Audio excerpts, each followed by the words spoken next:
ছিল সে অবস্থায় বের হয়েছে।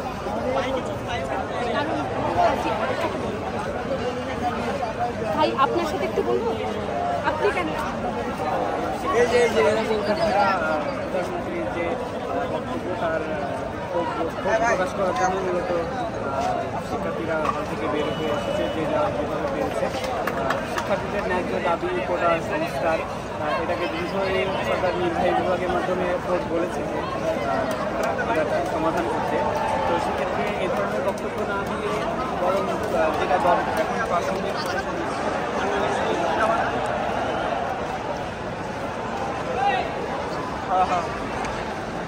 মাঝরাতে আজকে আন্দোলনে আসার কারণটা যদি একটু জানাতেন। মাঝরাতে এখন আমি একটু আপনার সাথে কথা বলে নিই।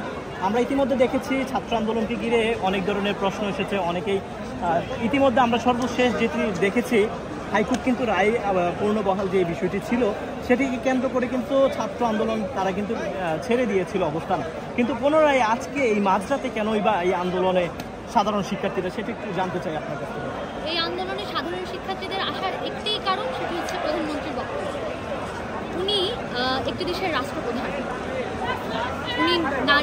উনি নারী হয়ে নারী কোঠা নিয়ে বলেছেন যে নারী কোঠা যদি না থাকতো মেয়েরা বিসিএস পিলিতে টিকতো না, এবং উনি আরও বলেছেন যে মুক্তিযোদ্ধাদের সন্তানেরা কোঠা পাবে না, রাজাকারের নাতিপুতিরা কোঠা পাবে কিনা।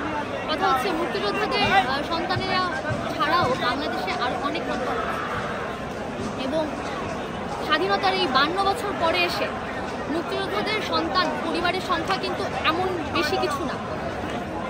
বাংলাদেশের বাকি সব মানুষ রাজাকার না, বাকি সব মানুষ রাজাকারের নাতিপুতি না।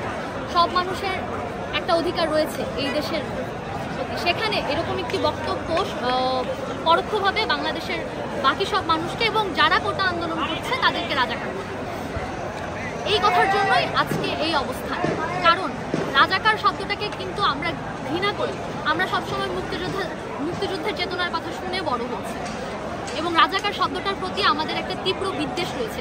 সেখানে আমাদেরকে পরোক্ষভাবে রাজাকারের বংশধর বলা আমাদের জন্য অপমানজনক, এবং আমরা আদর্শবান